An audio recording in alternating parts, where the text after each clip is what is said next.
Bien, pues vamos a dar comienzo a una nueva sesión de comentarios a las enseñanzas de Ramta. Esta vez estamos con el libro negro de Ramta, Reflexiones de un maestro sobre la historia de la humanidad. Y vamos a continuar con el tomo primero de la cuatrilogía, Los orígenes de la civilización humana. Estamos en la lección tercera y hoy vamos a empezar dentro de esa lección tercera de las propias de Ramta, porque ya sabemos que Jaime Leal Anaya, el compilador de algunos de los libros de Ramta, hace un estudio previo a cada una de estas lecciones. Pues bien, dentro de la lección propia de Ramta número 3, el descenso de los dioses, vamos a comenzar el cuarto epígrafe, Ángeles caídos, primera experiencia como hombre y mujer. Y sin más preámbulo, pues comenzamos la lectura y comentario de este epígrafe que dice así: y he aquí, los grandes dioses llegaron a una esfera llamada el atrio de las constantes. Los grandes dioses, siempre Ramta se refiere a que los fractales de la fuente, según van descendiendo por el camino de la involución en los 7 planos, pues en cada uno de esos planos van asumiendo diferentes personalidades, pero siguen siendo los grandes dioses, igual que a nosotros ahora nos llama dioses porque trascendente al personaje humano se encuentra siempre esa fractalidad divina que está experimentando. Y he aquí, los grandes dioses llegaron a una esfera llamada el atrio de las constantes, como un gran viento, y todos juntos siguieron ese viento. Una esfera llamada el atrio de las constantes, yo no tengo referencia de esa esfera, tampoco en otras audiencias de Ramta lo he logrado encontrar, no digo que no esté, pero por eso hice una consulta a la inteligencia artificial y me dio una respuesta bastante curiosa sobre el atrio de las constantes. Vamos a verla porque sí que nos da alguna luz sobre lo que quiere decir Ramta con esta esfera a la que descienden los dioses, llamada el atrio de las constantes. Y dice así: a continuación presentamos un análisis amplio, estructurado y multidimensional sobre el concepto atrio de las constantes, dado que no es un término consolidado en ninguna disciplina formal, pero sí permite múltiples interpretaciones filosóficas, esotéricas, simbólicas y cosmológicas.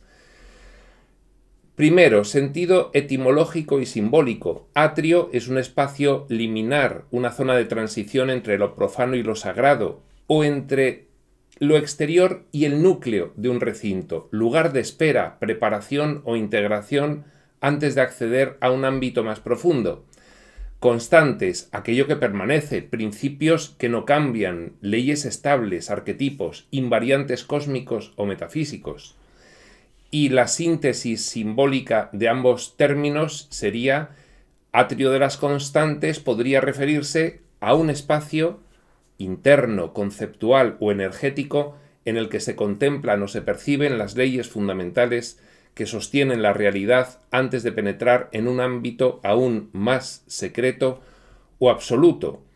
Y ahora vamos a ver los posibles enfoques que puede tener la expresión atrio de las constantes. Un enfoque metafísico esotérico. El umbral hacia las leyes universales. Podría representar el estado de conciencia que precede a la comprensión intuitiva de principios como polaridad, correspondencia, ritmo, causa, efecto, vibración, etc. Sería un vestíbulo donde la mente se alinea con la estructura profunda del cosmos. Espacio de contemplación de arquetipos, conexión con el plano de las ideas platónicas o con el campo morfogenético propuesto en teorías más contemporáneas.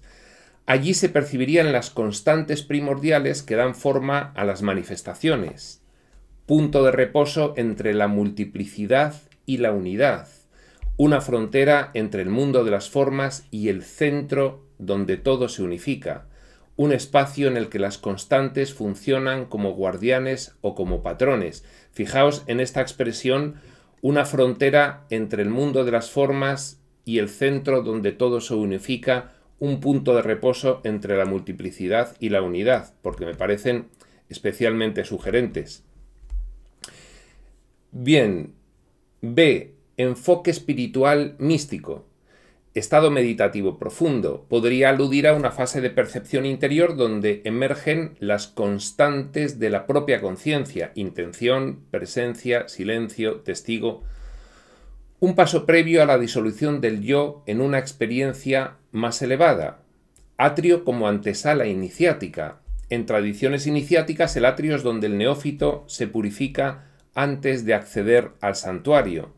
Las constantes serían los principios del camino: entrega, disciplina, verdad, voluntad. Lugar interior donde se estabiliza la vibración. Antes de una expansión o contacto con niveles superiores, la conciencia se ajusta a frecuencias estables. Esas constantes son patrones energéticos. Luego hay un enfoque cosmológico y físico especulativo que no vamos a ver. Y pasamos al enfoque filosófico. Umbral del pensamiento invariable, espacio mental donde se reconocen los principios que sostienen la identidad personal, la lógica y la coherencia. Contemplar las constantes como fundamentos del ser. Zona de claridad antes de la comprensión profunda. El atrio como antesala de la sabiduría, lugar donde la mente observa los aspectos que no cambian. El lugar donde convergen las estructuras de significado, constantes como categorías kantianas, arquetipos junguianos, formas puras plotinianas o esquemas estructurales de Leibniz. Bueno, hay otro enfoque poético y mítico que tampoco lo vamos a ver por no... Sí lo vamos a ver porque tiene su interés. Enfoque poético y mítico. El atrio de las constantes como un templo invisible, un recinto antiguo donde reposan los nombres y cifras que sostienen el universo, lugar donde los seres primordiales grabaron las leyes esenciales.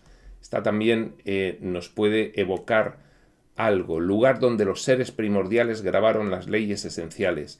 El atrio como guardián del orden, donde se custodian las proporciones sagradas, la sección áurea, la tetractis pitagórica, las correspondencias entre micro y macrocosmos. Viaje heroico. El buscador llega al atrio para aprender los principios antes de atravesar el umbral hacia un conocimiento aún mayor. Bien, aquí sí que podemos dejarlo porque el estudio sigue un poco, pero vamos a ver una síntesis final. Atrio de las constantes puede entenderse como el umbral hacia las leyes fundamentales del universo, una antesala espiritual hacia estados superiores de consciencia, un espacio filosófico donde se contemplan los principios invariables, una metáfora cósmica para la frontera entre orden y misterio. Es, en esencia, un concepto-lugar que invita a detenerse ante lo que no cambia, para poder penetrar después en lo que todavía está por revelarse. Bueno, pues yo creo que esto al menos nos da una cierta idea de lo que pretendía evocar Ramtha al contarnos esto. Por lo tanto, vamos a volver a empezar y repetimos desde el principio. Y he aquí, los grandes dioses llegaron a una esfera llamada el atrio de las constantes, como un gran viento, y todos juntos siguieron ese viento. Aquí ellos esperaron para seguir evolucionando hacia los planos inferiores e intercambiar en la creatividad del medio ambiente lo que ellos habían creado con sus cuerpos. Fijaos, esperaron en el atrio de las constantes para seguir evolucionando hacia los planos inferiores, con lo cual, en cualquier caso, siendo este un plano inferior o el plano más inferior, sería algún plano superior, una esfera de un plano superior en donde se espera para seguir involucionando hacia los planos inferiores. Yo, en vez de decir evolucionando, diría involucionando hacia los planos inferiores. E intercambiar en la creatividad del medio ambiente lo que ellos habían creado con sus cuerpos. Es decir, esos cuerpos de los que ya hemos estado viendo en los epígrafes anteriores, comienzan su interacción con el medio ambiente y por tanto su adaptación al mismo. Aquí es donde surge el concepto de la evolución para adaptación al medio ambiente de la teoría de Darwin.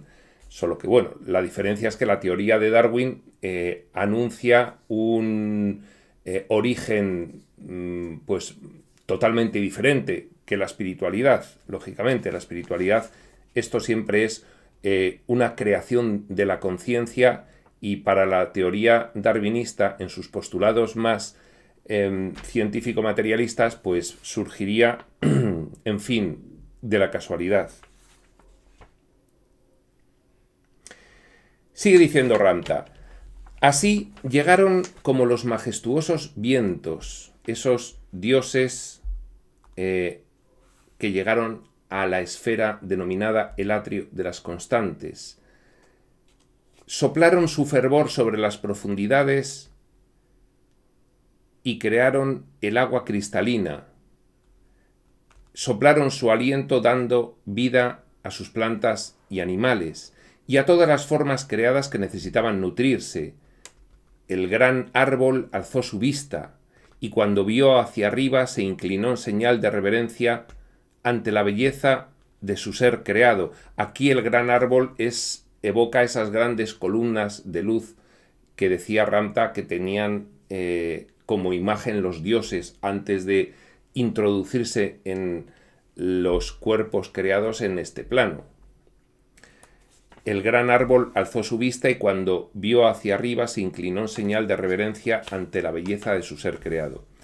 El viento se dividió, convirtiéndose en el del norte y el sur, el este y el oeste. Vamos a hacer una aclaración. Esto ya no sería en el atrio de las constantes, donde esperaron para seguir involucionando hacia los planos inferiores. Yo entiendo que esto ya es en los planos inferiores, podríamos entender ya en este plano.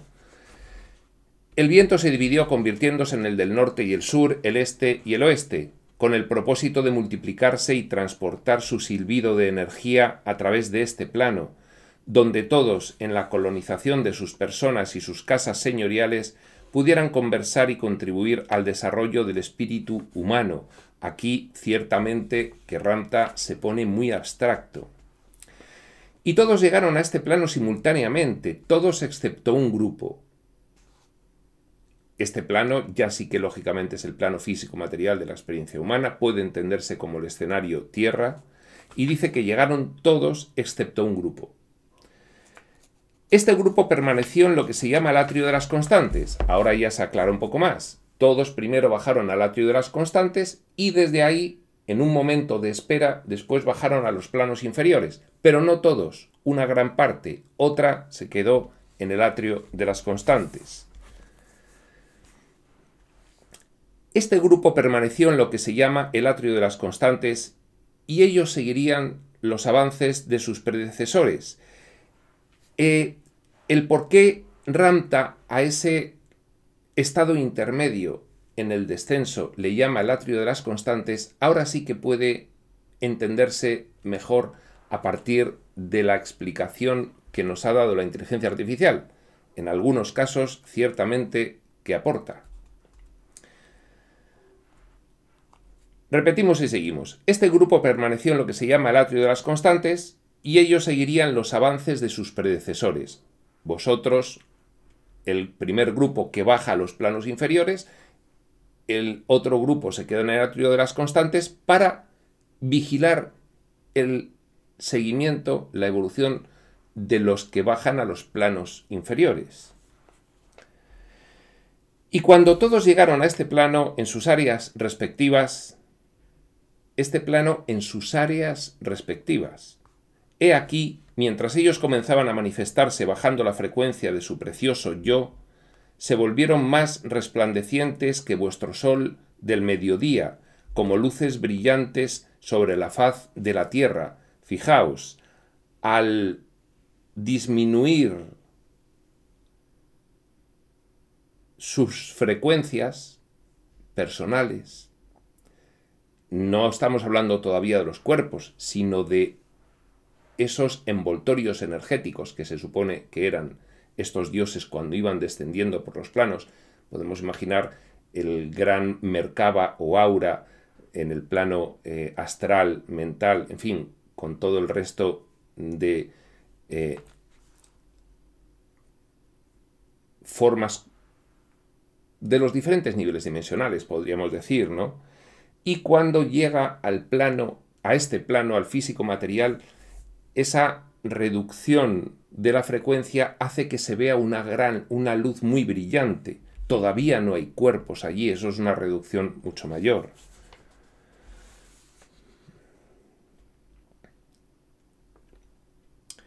Repetimos, y cuando todos llegaron a este plano en sus áreas respectivas, pues a donde llegasen en cada parte de lo que era la Tierra en ese momento, he aquí, mientras ellos comenzaban a manifestarse bajando la frecuencia de su precioso yo, se manifestaban densificándose, bajando la frecuencia de su precioso yo.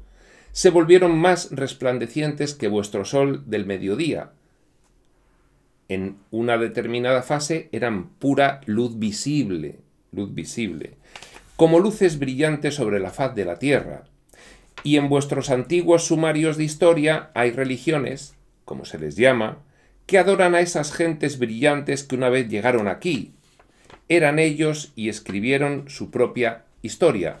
Pues bien, no me cabe ninguna duda de que entre las diversas tradiciones religiosas históricas habrá algunas que hayan hablado de seres brillantes que descienden del cielo. Eran ellos y escribieron su propia historia. Y cuando comenzaron a disminuir la vibración del magnífico pensamiento guión luz, se ensombrecieron hasta llegar a la masa. Desde ese estado de luz brillante siguieron densificándose hasta masificarse, materializarse.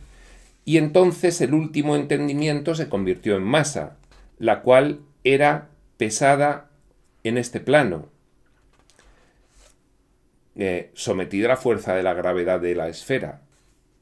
Dependiendo de la pesadez que ocurría en sus formas corpóreas, dependiendo de la zona, continente o país, como vosotros los llamáis, al principio ha dicho área, ellos, al empezar a formar sus cuerpos, se armonizaron inmediatamente con lo que se llama el medio ambiente. Si entendemos por medio ambiente el plano temporal dentro del radio de acción de vuestro Sol central.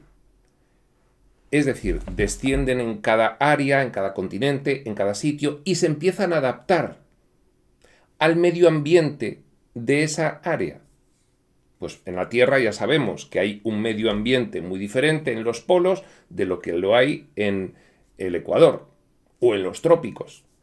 Y además influido por muchísimos otros factores, todos ellos confluyentes en la climatología. Claro.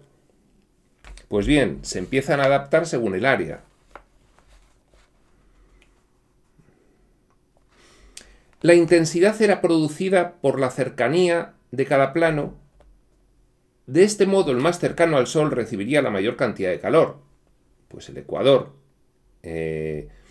salvo la influencia de la eclíptica, que hace que reciba más Sol en el polo norte en los meses, en el hemisferio norte en los meses de junio, julio y agosto, y en el hemisferio sur en los meses de diciembre, enero y febrero, que es lo que hace que haya más calor en el trópico de Cáncer, en el polo norte en esos meses, y en el trópico de Capricornio, en el polo sur, en los meses de invierno, respecto del ecuador, por la influencia de la eclíptica. Pero bueno, esto ya es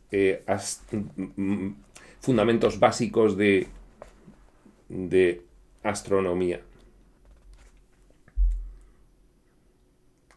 Aquellos que estaban más cerca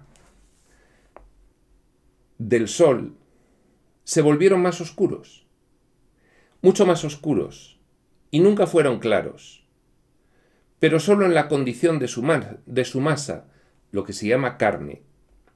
Ellos rápidamente identificaron el medio ambiente de su lugar como su propia creación.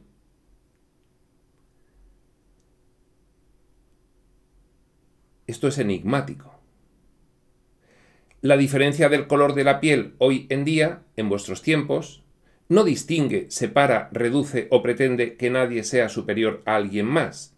¿Quién es aquel que dice lo contrario?, pregunta Ramtha. Efectivamente, y menos en los estudiantes de espiritualidad pensamos que el color de la piel hace que alguien sea más que otro. Claro. Esto sucedió para proteger las especies de sus propios seres creadores y poder vivir como último intento en el lugar que habían creado con las ruinas de su destrucción. Es decir, que cada uno de esos creadores, como ha generado un diseño en cada una de las partes del planeta sometidas en diferente grado al calor del Sol, pues sus creaciones tenían que poder adaptarse a la zona donde ellos habían creado para poder resistir las condiciones climatológicas. Habrá que entender. De este modo, ellos se establecieron y se armonizaron con el medio ambiente.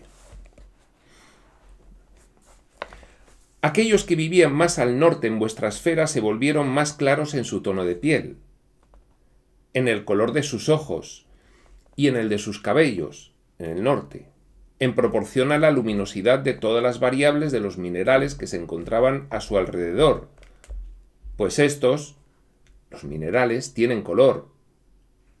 Pues bien, está asociando Ramtha la piel más clara, el color de los ojos, pues, esos típicos ojos claros también, y el de los cabellos, a los minerales que eran más claros en el norte. Vale. Y Dios, su Padre, la continuidad sabia que se expande hacia la eternidad, que formuló el pensamiento de la vida y que permitió a la totalidad de su creatividad expandirse en esta continuación. Fíjate qué definición de Dios mete Ramtha aquí de repente. Porque la frase es: y Dios su Padre sintió el júbilo de ver que todos estos eran la consumación de su espíritu y su ser. Pero mete en medio, y Dios su Padre, mete ahí entre guiones una definición de Dios que nos da Ramtha. Vamos a repetirla. La continuidad sabia que se expande hacia la eternidad, que formuló el pensamiento de la vida y que permitió a la totalidad de su creatividad expandirse en esta continuación. Pues si alguien quiere alguna vez una definición de Dios, puede acudir a esta definición de Ramtha. Yo la extractaría y la colgaría en la pared, por si acaso. Bien, y Dios su Padre sintió el júbilo de ver que todos estos eran la consumación de su espíritu y su ser. Y he aquí, esto está escrito, pues sucedió en verdad. Todos los dioses descendieron sobre la tierra como un gran vendaval. Las aguas se estremecieron y las plantas se inclinaron ante su presencia y movimiento, dice Ramtha poéticamente. Los animales que aún quedaban miraron hacia arriba y sintieron la gran brisa. Y los dioses llegaron a todos los lugares de las regiones que habían escogido para sentar los cimientos de su consumación del pensamiento perfecto dividido en dos, que de esta manera cobraba vida. Este pensamiento perfecto dividido en dos, que de esta manera cobraba vida, yo creo que se refiere a lo que vimos en el apartado anterior sobre la generación de dos cuerpos complementarios que son capaces de reproducirse. Es a lo que relaciono yo el pensamiento perfecto dividido en dos, que de esta manera cobraba vida. y aquello que vosotros llamáis razas fueron 5 en número. Y hay una nota al pie que dice: las 5 razas se distinguen por la variación de su color de piel, blanca, roja, amarilla, negra y verde. Producida, la variación de su color de piel, por el contenido mineral y el medio ambiente de las diferentes regiones de la Tierra. La raza cuyo color de piel es el verde vive en el interior de la Tierra. Ver el capítulo 2 de Reflexiones de un maestro sobre la historia de la humanidad, volumen 3, titulado Vida en el centro de la Tierra. Pues bien, ese lo veremos en su momento, porque yo lo que he hecho cuando ha aparecido esta mención de Ramta a las 5 razas de color es algo que yo considero que es más apropiado que irse a mirar el tercer volumen, que es que he solicitado un informe respecto de las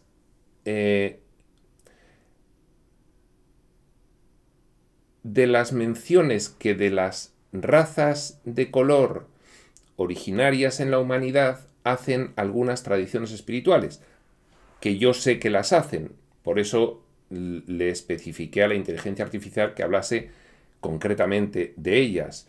El libro de Urantia, la teosofía principalmente de Blavatsky, la antroposofía de Steiner y el gnosticismo y el ocultismo de Papus con antecesores en Fabre d'Olivet y... No, así se quedó. Bueno, total, me hizo un informe la inteligencia artificial, yo sabía que todos ellos habían hablado de todas esas razas de color, y entonces salió una cosa muy interesante, y además una comparativa muy interesante que vamos a leer antes de continuar con el epígrafe, porque también nos va a aclarar bastante el por qué Ramta habla sobre las razas de color. Y dice así: las razas de color. Estudio comparativo según las tradiciones esotéricas. Introducción. El presente estudio se enfoca en las enseñanzas esotéricas sobre las razas de color, es decir, las diversas variedades humanas diferenciadas por características físicas como el color de la piel, que coexisten simultáneamente en la Tierra. Este enfoque difiere del concepto de razas raíz o etapas civilizatorias sucesivas, centrándose en la diversidad racial paralela.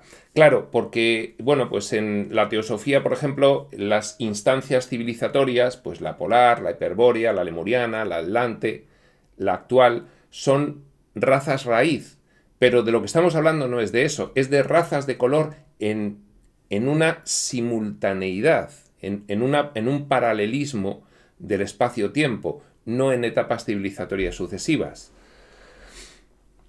Las principales tradiciones que abordan este tema son el ocultismo francés de Antoine Fabre d'Olivet, la antroposofía de Rudolf Steiner, el libro de Urantia y la teosofía de Elena Blavatsky.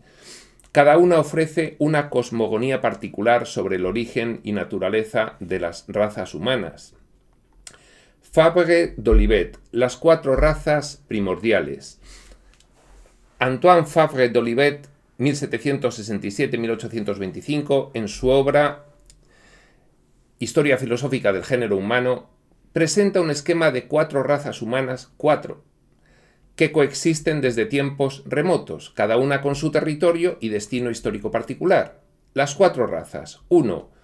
Raza blanca, entre paréntesis, boreal, originaria de las regiones cercanas al Polo Norte. En la época más remota descrita por Fabre d'Olivet, esta raza era débil, salvaje, sin leyes, sin artes, sin cultura de ninguna especie, desprovista de recuerdos y demasiado carente de entendimiento para concebir siquiera una esperanza. Su posterior desarrollo y ascenso constituye el eje narrativo principal de la obra. 2. Raza negra, Sudán. Según Fabre d'Olivet, en la época primordial, la raza negra, más antigua que ella, la blanca, dominaba entonces sobre la tierra. La raza negra, más antigua que la blanca, dominaba entonces sobre la tierra y tenía el cetro de la ciencia y del poder. Poseía toda África y la mayor parte de Asia, donde había sometido y comprimido a la raza amarilla. Esta raza había sido la primera en alcanzar una civilización desarrollada. 3. Raza amarilla, oriental. Es decir, raza blanca norte, raza negra sur, raza amarilla este. Originalmente ocupaba el hemisferio oriental del globo, establecida principalmente en Asia. En los tiempos más remotos se encontraba sometida y comprimida bajo el dominio de la raza negra, desarrollándose posteriormente como civilización independiente en el extremo oriente. Y 4. Raza roja, Atlante, oeste. Originalmente poseía el hemisferio occidental del globo. Fabre d'Olivet describe que algunos restos de la raza roja languidecían oscuramente en las cimas de las más altas montañas de América y sobrevivían a la horrible catástrofe que acababa de golpearles. Pues el cataclismo, esta raza habría sufrido un cataclismo que destruyó su civilización identificable con la Atlántida. Características de este sistema de Fabre d'Olivet. Las 4 razas son coetáneas y coexistentes desde el origen. Cada raza tiene un territorio original específico asociado a puntos cardinales. Todo esto por ahora coincide con lo de Ramta, salvo que Ramta habla de 5 razas de color y Fabre d'Olivet habla de 4. Cada raza tiene un territorio original específico asociado a puntos cardinales. La hegemonía mundial ha pasado sucesivamente de una raza a otra. La raza negra fue la primera civilización dominante, un cataclismo destruyó la civilización de la raza roja. Bien, 2. Rudolf Steiner, las razas planetarias. Rudolf Steiner, 1861-1925, fundador de la antroposofía, desarrolló una teoría sobre el origen de las razas de color que las vincula con influencias planetarias específicas. Según esta cosmogonía, los espíritus planetarios o espíritus de las razas, en colaboración con los espíritus de la forma, crearon las diferentes líneas raciales mediante la configuración de cuerpos etéricos distintivos. Es decir, que se configuró la generación de las razas previamente en el astral, antes de manifestarse en el físico material. Quizás ya en el atrio de las constantes que decía Ramta. Un cuadro de raza, planeta, región y sistema corporal.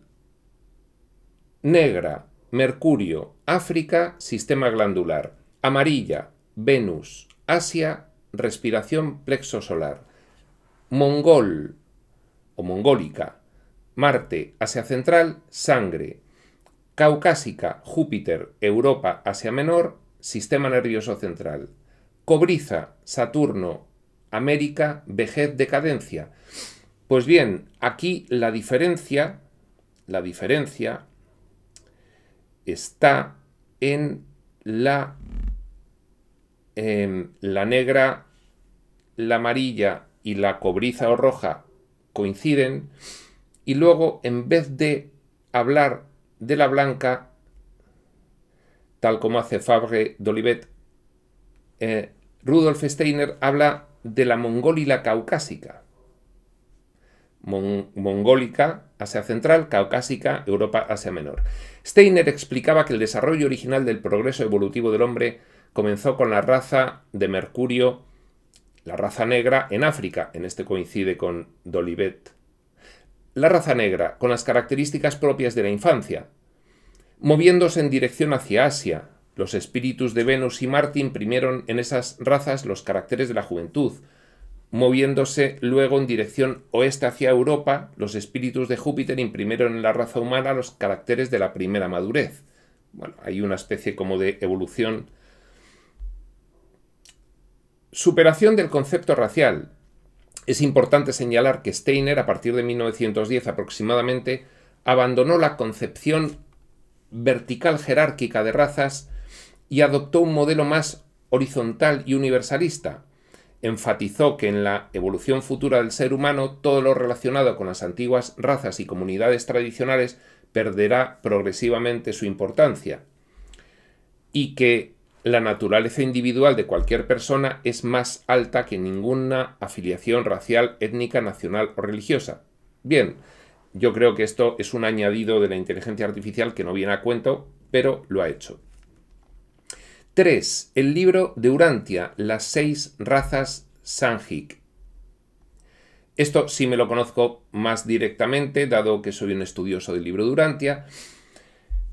Y lo que hace aquí es, por supuesto, respecto de lo que dice cada tradición sobre todo este tema, pues la inteligencia artificial ha hecho una respuesta muy resumida y muy simplificada. Pero como yo conozco algo más el libro de Urantia, voy a poder, en su caso, complementarlo un poco.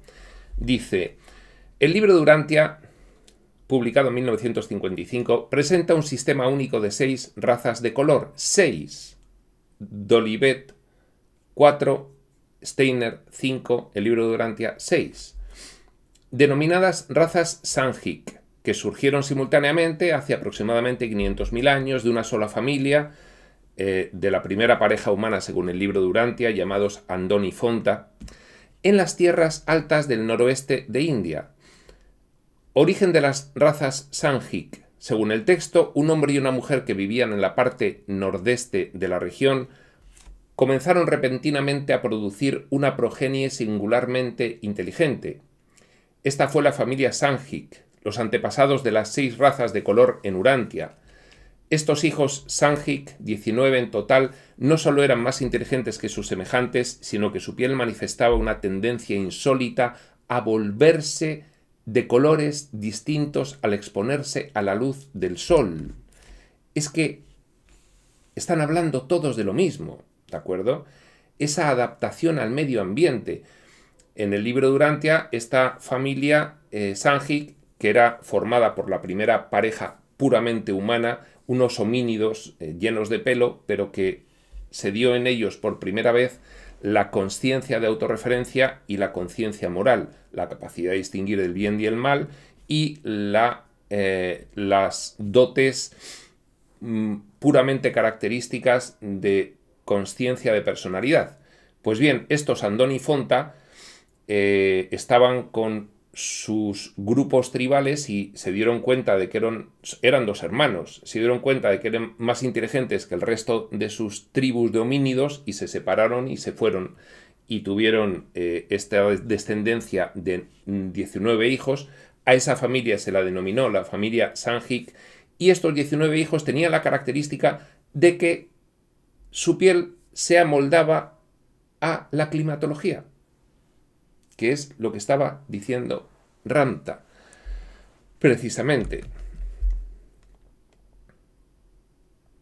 Y bueno, estas 6 razas tenían una clasificación en las razas primarias y secundarias, según el libro de Urantia, porque el libro de Urantia dice que en todos los planetas evolucionarios, cuando finalmente acaba apareciendo el hombre, pues siempre hay una evolución en razas de color y siempre hay 6 más una que aparece posteriormente, siempre hay 7. Aquí estamos con la constitución septenaria. Ya veremos que las demás también tienen esa constitución septenaria, pero lo veremos un poco más tarde. Entonces, esas 6 razas, hay 3 predominantes, que son la roja, la amarilla y la azul. La blanca todavía no está. La blanca es una evolución de la raza azul, roja, amarilla y azul. Y las secundarias son la índigo o negra, la verde y la anaranjada. Y solían desaparecer siempre la verde y la anaranjada y quedaban las otras 4.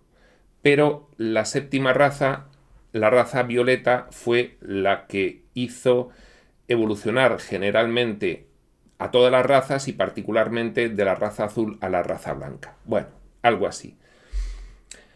Bien, entonces en las razas primarias y secundarias, que nos da este cuadro de la respuesta de la inteligencia artificial sobre lo que dice el libro de Urantia, dice tipo de raza, características, destino.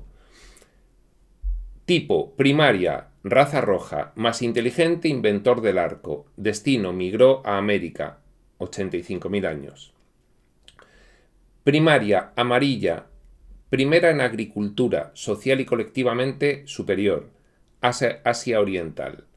Primaria, azul, capacidad cerebral del rojo más alma del amarillo, inventores, Europa, derivado a razas blancas, posteriormente. Razas secundarias, la naranja, impulso constructor, extinta hace aproximadamente 100.000 años, la secundaria, la verde, portadora de cepas de gigantismo, absorbida por otras razas, y la secundaria índigo o negra, menos progresiva pero igual posición espiritual, destino África. Entonces, la cuestión es que se empiezan a ver rasgos muy parecidos entre estas tradiciones espirituales, ocultistas y esotéricas, y el libro Durantia y lo que dice Ramta. La raza violeta. Además de las 6 razas Sanjik, el libro Durantia describe una séptima raza, la raza violeta, descendiente de Adán y Eva, quienes son presentados como hijos materiales enviados como elevadores biológicos hace 37.848 años. Según el texto, las llamadas razas blancas de Urantia son los descendientes de estos hombres azules, modificados primero por un leve cruzamiento con la raza amarilla y la roja, y más adelante considerablemente mejoradas al asimilar la mayor parte de la raza violeta.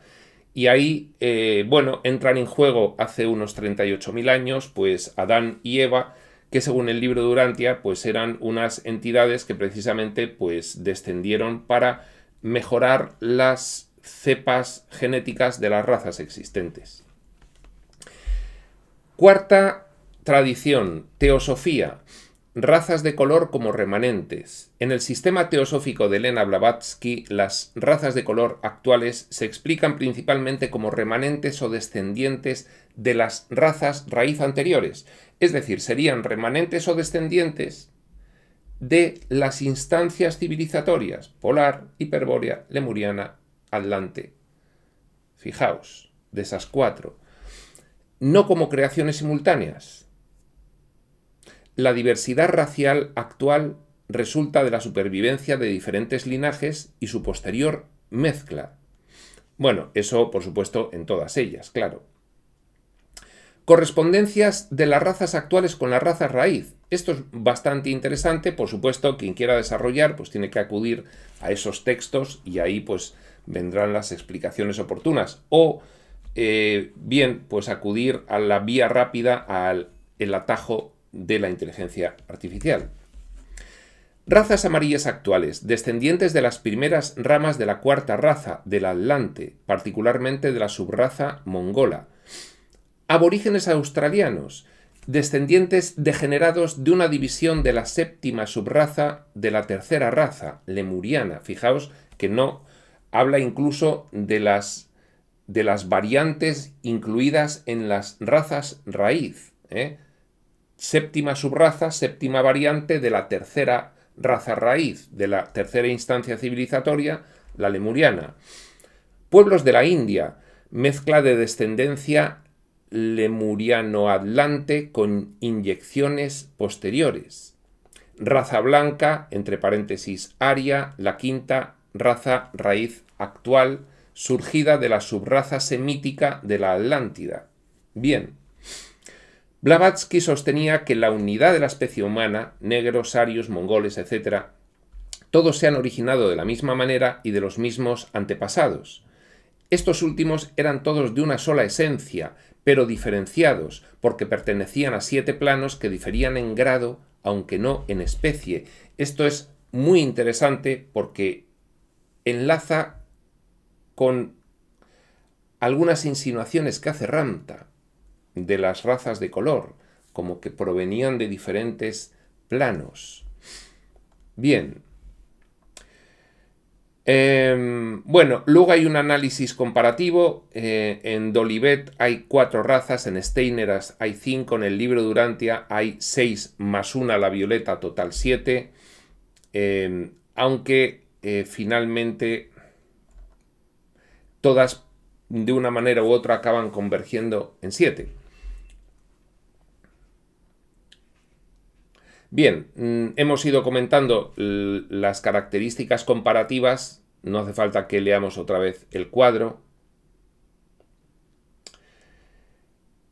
Y sigue diciendo, convergencias. Todas las tradiciones reconocen la diversidad racial como hecho fundamental de la humanidad. La geografía determina la distribución de las razas: África negra, Asia amarilla, Europa blanca, América roja cobriza. Todas mencionan cataclismos que afectaron a civilizaciones antiguas. La mezcla racial se considera parte del proceso evolutivo futuro. Bien. Divergencias: el número de razas de color, Dolivet 4, Steiner 5, Urantia 7, pero en un estudio más profundo todas convergen a 7, lo que pasa que no lo vamos a hacer aquí. Bien, solo Urantia incluye las razas naranja y verde como razas diferentes adicionales a las que hablan los demás. Y solo Urantia presenta una raza importada, que es la violeta o adánica.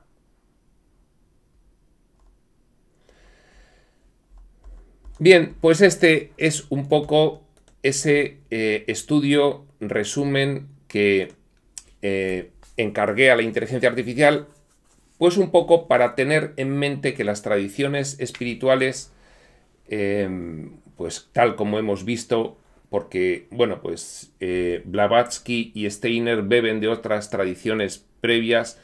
El libro de Urantia, pues ya sabemos que es una revelación que se da en las décadas 20-30 del siglo XX y se publica en 1955. Y Dolivet, al igual que Blavatsky y Steiner, bebe también de fuentes previas antiguas. Pues bien, vamos a continuar con el epígrafe y finalizarlo. Y dice Ramta, repetimos y seguimos, y aquello que vosotros llamáis razas fueron 5 en número. Volvemos a leer la nota al pie. Las 5 razas se distinguen por la variación de su color de piel: blanca, roja, amarilla, negra y verde. Esto es otra variante sobre las otras 4 tradiciones que hemos visto. Producida por el contenido mineral y el medio ambiente de las diferentes regiones de la Tierra. La raza cuyo color de piel es el verde vive en el interior de la Tierra. Esto es una aportación de Ramta. Ver el capítulo 2 de Reflexiones de un maestro sobre la historia de la humanidad, volumen 3, titulado Vida en el centro de la Tierra. Bien, pues el que lo quiera consultar, ahí lo tiene, pero más o menos es esto lo que dice.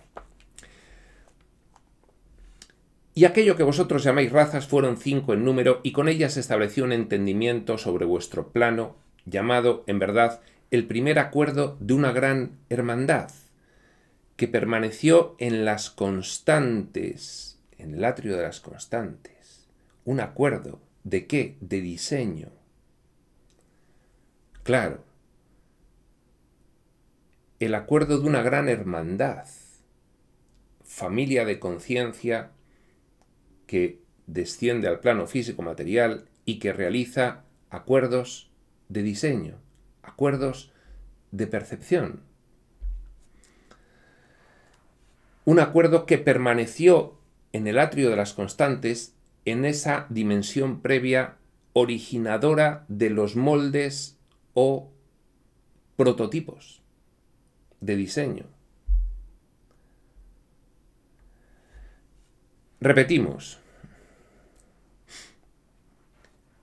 Y aquello que vosotros llamáis razas fueron 5 en número, y con ellas se estableció un entendimiento sobre vuestro plano, un entendimiento fruto de un acuerdo, llamado en verdad el primer acuerdo de una gran hermandad, familia de conciencia, que permaneció en las constantes, en ese atrio de las constantes nombrado al principio, para ser lo que se llaman los hijos o el producto de la copulación de los amados dioses, sus hermanos, como una guía a seguir ya para el resto de los que decidiesen tener experiencias en el plano físico-material. Por eso dice el libro de Urantia, esto es común en todos los escenarios de experimentación. Cuando surgieron todas las razas, estas se llamaron en verdad las grandes entidades blancas, las magníficas columnas blancas. Bueno, la forma previa de los dioses antes de introducirse en sus propias creaciones humanas, esas columnas blancas. los dioses, de hecho, como vosotros los llamaríais. En el momento que aparecieron en su forma perfeccionada e idealizada, e inmediatamente se convirtieron, y así fue en verdad, en los maestros de este plano, se sintonizaron con lo que llamamos su medio ambiente, cada uno en una zona del planeta ya metido en el cuerpo de su creación, en el humano, y adaptándose al medio ambiente de cada zona del planeta para generar una raza de color diferencial. Lo cual coincide bastante con lo que hemos visto de las tradiciones espirituales ocultistas y esotéricas, según hemos consultado.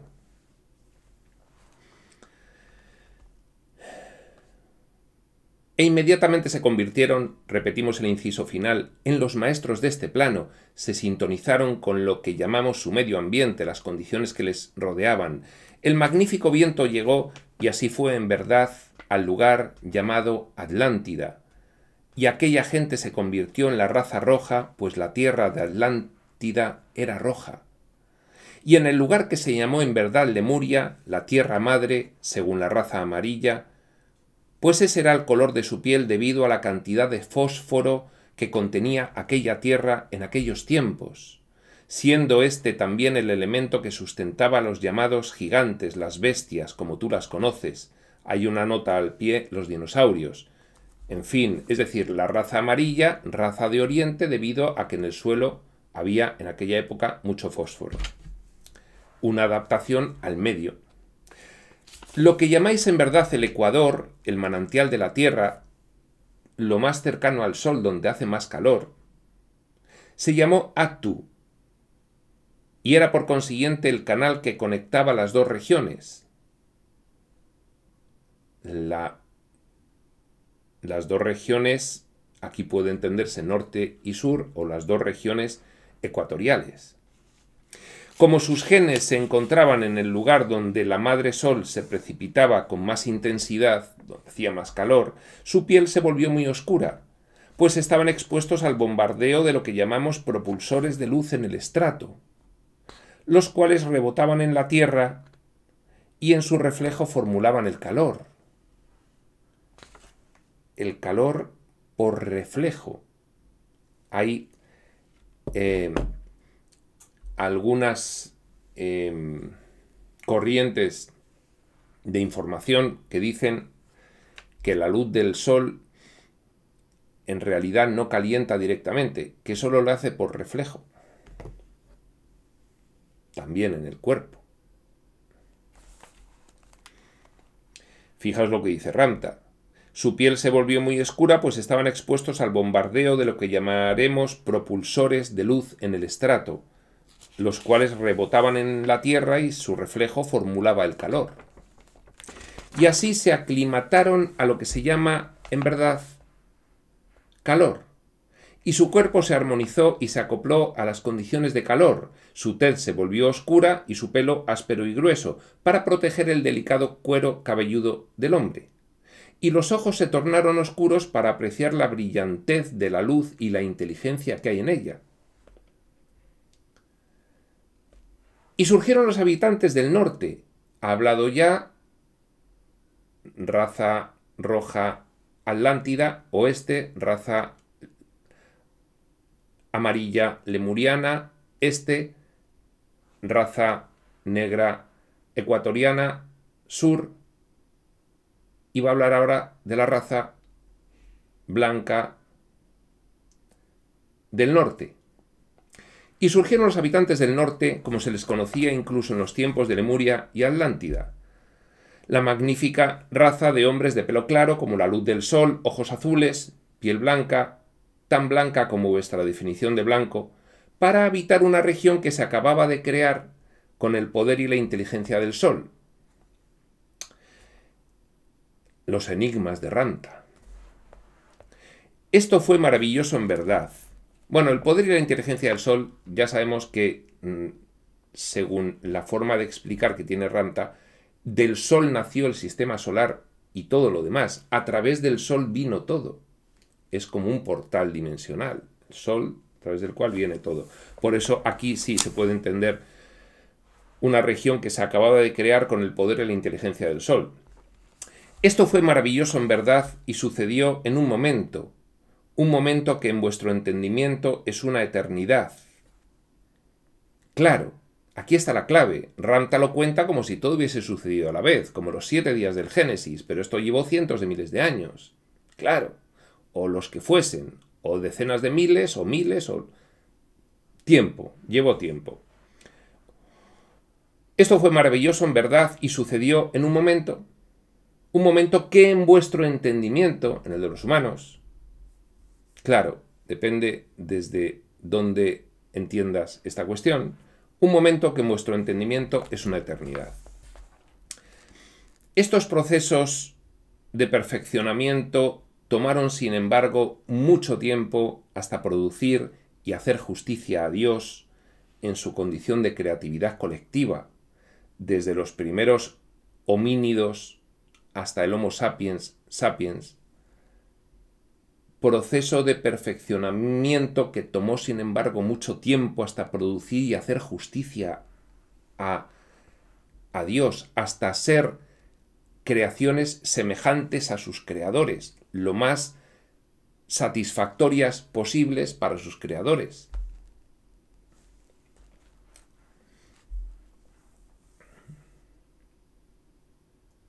Y hacer justicia a Dios en su condición de creatividad colectiva.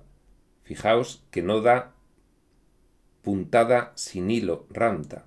Hacer justicia a Dios en su condición de creatividad colectiva. Claro, los fractales creando colectivamente, que son aguas arriba, Dios. La fase de Dios que nosotros, en fin, tenemos por concepto. Los estudiantes de espiritualidad, el yo soy primigenio, vaya. Y todos nacieron, las 5 razas cobraron vida y ninguna fue menos que otra, ninguna. Y quien diga que algunas lo son es un ignorante en su apreciación. El libro de Urantia habla de razas primarias y razas secundarias, pero no hace tampoco una referencia a jerarquías de características. El hombre en sus inicios era espléndido, y el hombre nunca olvidó quién era, el Dios original, y él adoró al Dios original, pues se estaba adorando a sí mismo, aunque perdido en el azul del horizonte. Imaginaos, anocheciendo, todavía se ve el cielo azul y el recorte oscuro de una colina y unos hombres andando por ella. Y él adoró al Dios original, pues se estaba adorando a sí mismo, aunque perdido en el azul del horizonte. Es que a veces Ramta es muy poético y además muy bueno. El hombre en su naturaleza siempre ha mantenido lo que llamamos competencia, lo que se llama en verdad la fricción por medio de la competencia. 2 puntos, el momento de ira y el impulso de la destrucción. Esa es su naturaleza. Ya sabemos por qué. Las extremas condiciones del diseño del plano físico material. Ya sabemos por qué, dice Ramta, la cuestión de la competencia, la ira y la destrucción, y el ataque. Competencia, ira y ataque, términos mediante los cuales la espiritualidad profunda nos explica las características de nuestro ego alterado, carente y necesitado, olvidado de sí mismo, como interfaz que surge para interactuar con un medio ambiente completamente hostil. Bien, pues aquí acaba este epígrafe 4, Ángeles Caídos, primera experiencia como hombre y mujer, que yo creo que es un error porque no le encuentro mucha relación a lo que habla Ramta de las razas de color con lo de hombre y mujer. Creo que es un error en la edición, en la impresión o en la composición, pero lo del hombre y la mujer viene en otros epígrafes. Pero en fin, yo creo que ha sido muy interesante porque de esta manera se ha visto que la cuestión de las razas de color incluso la cuestión de las razas raíz tiene relación con las razas de color, según la doctrina teosófica de Blavatsky, pero que la cuestión de las razas de color que menciona Ramtha se mencionan en muchas otras tradiciones espirituales contemporáneas a Ramtha, como el libro de Urantia, o tradiciones más antiguas recogiendo a su vez tradiciones seculares, como por ejemplo Steiner, Dolivet y Blavatsky. Bien, pues sin más, nosotros vamos a dejar para nuestra siguiente sesión el siguiente epígrafe, el quinto de este capítulo 3, llamado Un descenso masivo de dioses y la evolución genética, que quizás este sí que sea el nombre del que hemos visto hoy, un descenso masivo de dioses y la evolución genética, aunque no lo sé, porque el epígrafe siguiente también habla de un descenso masivo y de evolución genética, con lo cual lo único que a mí me descuadra es el nombre del epígrafe de hoy respecto del contenido de este epígrafe. Bien, este quinto epígrafe lo veremos en otro momento, este otro momento será cuando tenga que ser, y hasta entonces, prospector.